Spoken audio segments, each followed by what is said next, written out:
Hey folks, it's Gail from Seattle Coffee Gear, and you've just purchased the Breville infuser. It got delivered. We sent this video over because we want to help you get good results, or at least get started toward good results right out of the box. So it's important to us to talk you through some of the ways of getting, your grinder dialed in, get the machine going, get the steaming and all that going. So here it is. This is how it comes. We're going to get it out of the box. We're going to crank it up, and then we're going to go over all those things I just talked about. So stay tuned.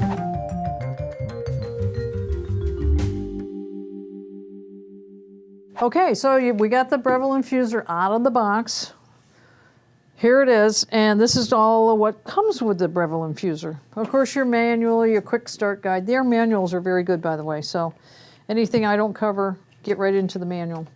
Comes with a charcoal water filter and a dispenser to put it in with. We didn't put it in, but it would go, you soak it, the charcoal filter, then you just stick it right down in here, and this handle stays on it. And also, you can mark the month you put it in, so you know. You just rotate this thing to the proper month. It also comes with 4 baskets, 2 doubles, 2 singles. Pressurized, non-pressurized.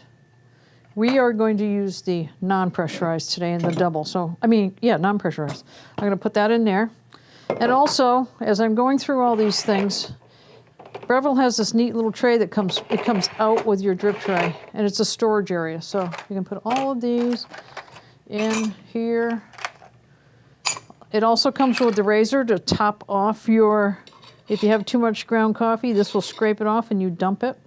It's called the razor. This is for if you clog up the hole in the steam arm, this will go up in there and unclog it. You want to rinse that. You don't want to get that clogged up. Cleaning disc. You put this in there, you put a cleaning tablet in there and run it. I think this is going to have to go down. Scoop, wrench for the brew head, cleaning tablets, which I probably wouldn't put in there, and then it comes with its own tamper that stores right up in there. Okay, drip tray, the usual. You already know all that because you've watched our crew review. And a frothing pitcher comes with it as well. So let's turn it on, and when you first turn this machine on, you're going to hear the pump make a lot of noise. These machines autofill, which is a real plus. It automatically detects there's no water in the boiler, so it turns the pump on, sucks water up from the water tank, and puts it into the boiler. That serves 2 purposes. First off, it just keeps the boiler full, but the real purpose of that is if the boiler is not full, it's going to overheat and burn up the heating element. So it keeps it cool.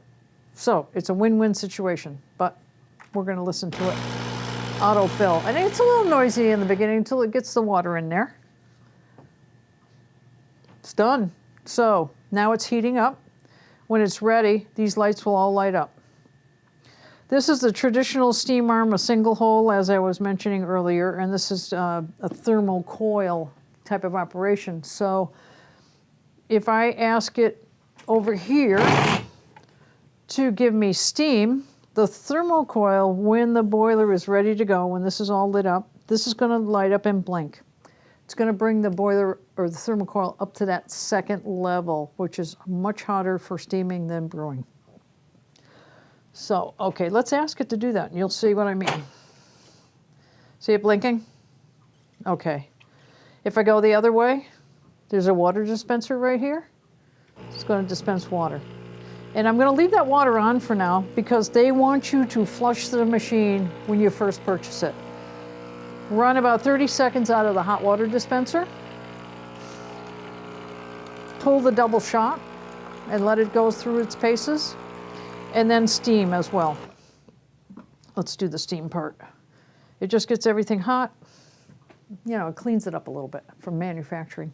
Not that I think it's dirty, but this is what they recommend.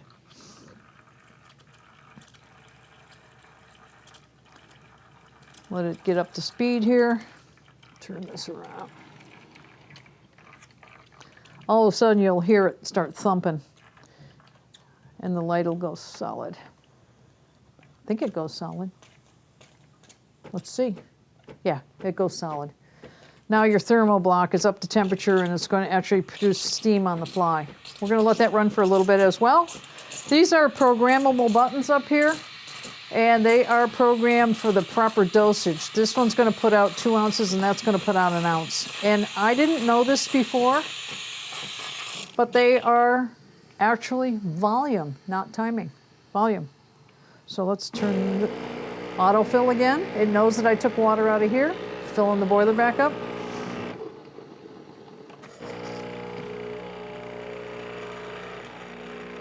There are some other features in the program that's more advanced, like changing the temperature of the boiler 4 degrees up, 4 degrees down. I'm not going to get into that today. I want to get you through the basics first. And if you want to do that, it's in the manual. They talk about that. All right, so I would say we've purged everything. We explained what these buttons do. The other thing you have here is a gauge. If the grind of your coffee is correct, this needle will pop up into that dark gray zone, somewhere in that zone. If it's too coarse, the water passes through it too fast, it'll be way down here. Not enough resistance. Too much resistance, too fine, it's going to pop way up into here and choke it. It'll barely come out. We're using, to dial this in, we're actually using the Breville Smart Grinder Pro, and I'm just set it there. I have no idea what it's going to do, if it's going to be the right consistency or not, but you're going to go on the journey with me.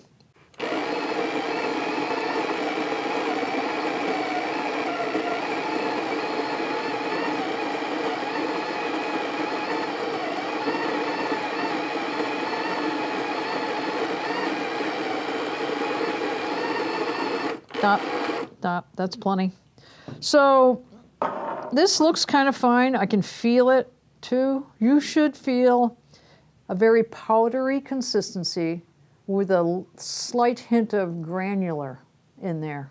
So it actually didn't feel too bad. It might be just a little too fine. We'll see. So what you want to do is take your finger, and you're not pressing down. You are simply going back and forth to get the coffee in all these little nooks and crannies. You've seen the baristas do that, where they go like this, and they have all different techniques, but I just take my finger across like that. And then get rid of this on here, any excess. Take the tamper, and you want to do about 30 pounds of pressure. That was a little damp. 30 pounds of pressure. What is 30 pounds like? If you have some bathroom scales, bring the bathroom scales out, put the tamper on there, and push. That'll give you an idea of what 30 pounds is all about. You want to get a nice even tamp. You don't want it crooked. If you get crooked, you will have coffee coming out of one spout and not the other. So that's something you want to think about. So let's see how this shot goes. When you put this portafilter in, the first few, even a month, 2 months, it's going to be very stiff. There's a gasket up in the brew head that engages with the top of the portafilter. That needs to be kind of broken in a little bit. When it gets to the point where the portafilter is going over too far, a year, 2 years down the road, and it starts leaking over the top, that means that gasket needs to be replaced. So get it in for some maintenance. Don't forget to descale. And we're going to talk about maintenance in another video. We got to watch this gauge, see what it does. It's going to tell us. This says pre-infusion. That's why you're not seeing anything right in the very beginning here. There we go. Now it's kicking in. It's too fine. We want this to put out, and then we'll time the next shot, 20 to 30 seconds for 2 ounces. I can see this is going to run over. You can just tell by looking at it. And once you guys get a little more experience with what it's supposed to look like, you'll recognize it as well. Because this is putting out volume, it's going to run until the volume is done. And just shy of 2 ounces. So I'm going to take the grind up a little bit higher, and I'm going to time the next one, because I think that's going to be more telling for us in this.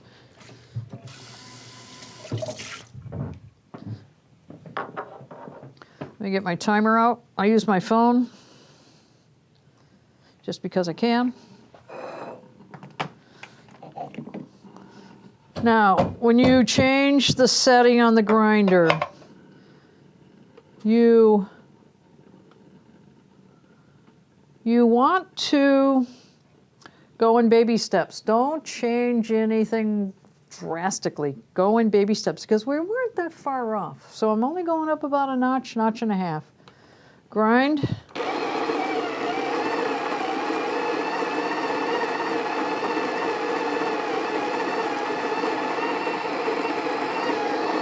I'm going to stop that. I'm going to throw that away. Why?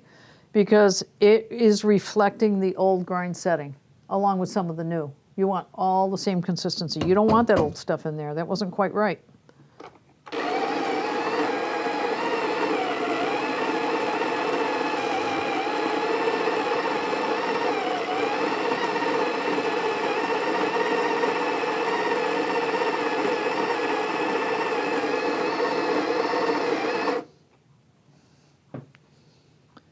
As you take it coarser, you're actually going to get more in the portafilter. This can go back to a little bit less. And let's see what it's like.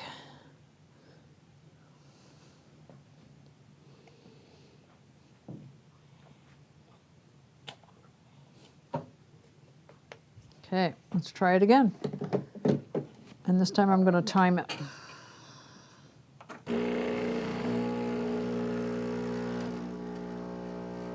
And it did jump up pretty high into the gray zone. It should go a little bit lower. Let's see. A little bit, but not much. It looks a little bit better to me. Maybe still gonna run. The other thing you want to do is taste it. If your shot runs 35, 40 seconds, taste it anyway. Maybe that coffee maybe likes it to run a little bit longer. Oop, get back in here. So that's 2 ounces, and that was at about 35 seconds. See what it tastes like.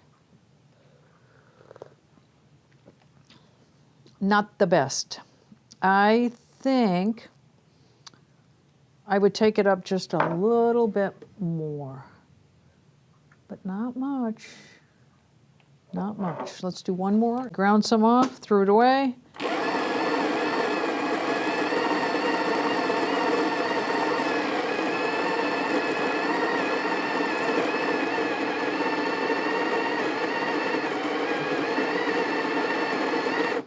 I know it seems wasteful, but get a bag of coffee that's not too expensive, that's a similar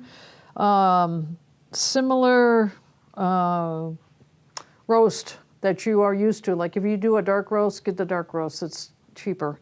And if you do a medium, do the medium or light. And then you're going to get it close on your grinder for your machine. And then when you put the good coffee in there, you're so close. You might just be a notch or a little harder on the tamp. And that's another thing. Let's say we get so that we're just a little bit off, but we don't want to take the grinder to the next spot because it'll be too much. It'll go too coarse or too fine. Adjust your tamp. Do 20 pounds of pressure to 35, more or less. If you give it more, it's going to compact it more, slow down the flow. If you go lighter, it makes it not as compact, speeds up the flow. So you can make adjustments that way too. I'm doing the same all around just to keep some consistency here.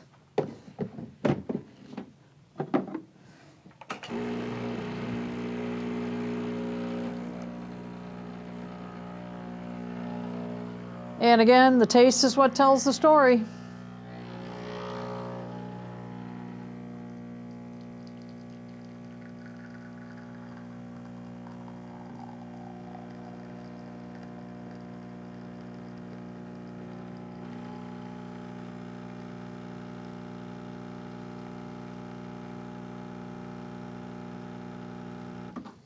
All right, that looks good. 2 ounces, nice crema. This is fresh coffee though. Good, that's dialed in. I would leave it right there. So now what I'm gonna do, we got the coffee dialed in. You understand that, I hope. Hope I was clear in my explanations. Yeah, I try hard. I'm gonna get some milk. And when we do the milk, we only want the milk to come up to the bottom of the spout, right like that, just under the bottom of the spout. So Stick with me here for a second while I go get some milk. So I'm going to get the coffee ready. You can't steam and brew at the same time with this machine. We all know that. Get the coffee.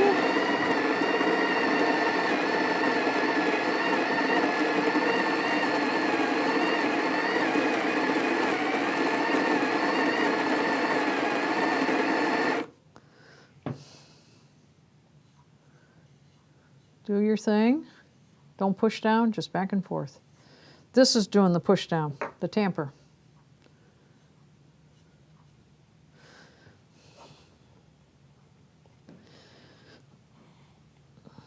Now, I'm setting this aside. You do not want to put it into the portafilter while you're steaming because into the brew head.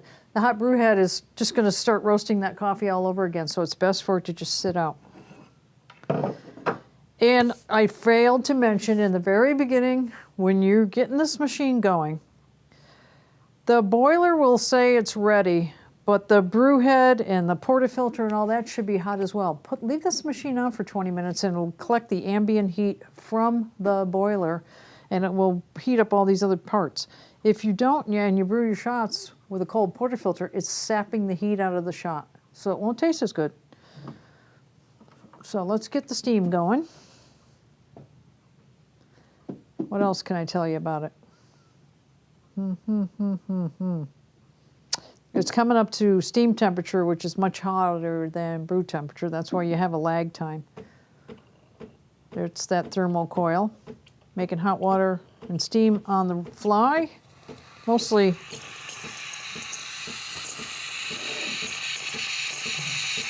okay, let's get this going. So this is a single hole traditional tip.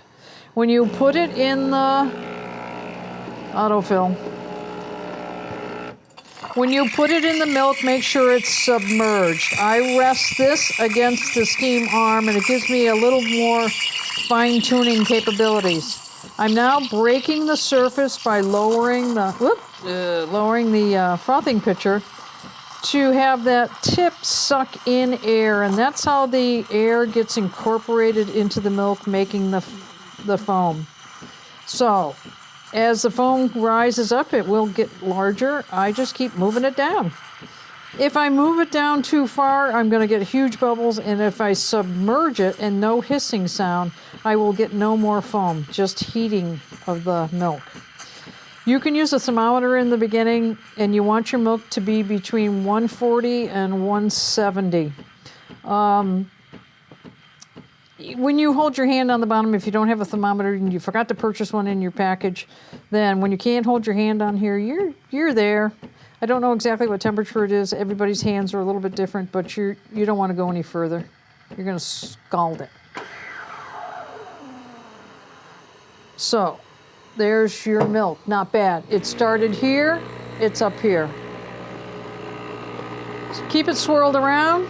It turns into wet paint, and it keeps... If you don't keep it swirled around, it will, the foam will rise to the top like an iceberg on top of the ocean. Also, make sure you wipe this off and squirt it out. If you don't squirt it out, there can be milk up in that tip and it will siphon back into the boiler and it will burn milk inside the boiler. The only thing you can do with that is replace the boiler, and you don't want to do that. So make sure you do that. Now, while that's doing its thing, I want to keep this incorporated. And it's a pretty aggressive swirl.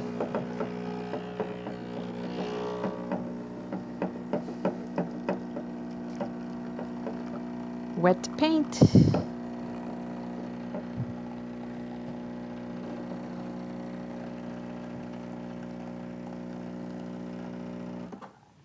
Okay.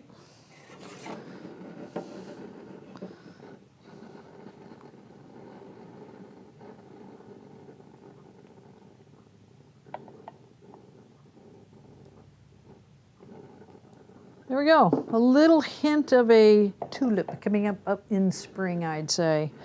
I didn't mention hot water right here. If you turn this knob forward, it's steam. If you turn it back, it's hot water. For Americano, rinse off your portafilter, whatever it is you want to use it for. So That is the infuser, and that's the basics of how it works. These are programmed. You can actually change the programming in a minute if you want to a little bit. The volume's up and down a little bit. Get into the advanced menu if you want to get into that kind of stuff. But I would say take it out of the box. Use it just the way it is. The main thing you want to do is dial in your grind. Make sure you have a decent grinder hanging around to do this. If your grind is still, if you've got it down at the finest setting, your grinder that you have at home, and it's still coming out too fast, that tells you your grinder doesn't go sufficiently fine enough for what you're looking for. Sorry, new grinder on the horizon. That's all you can do. So you can always pause this and roll it back, and that's the beauty of this this video that we're doing just for you guys that purchase from us. We want you to make sure that when you get this out of the box that you have a good experience, that it's not frustrating. If you're still not getting it, give us a call. We can always help you through and walk you down off the ledges, as I say. So stay tuned. Hope you enjoy your new purchase. Thanks a lot for being one of our customers. We really appreciate you.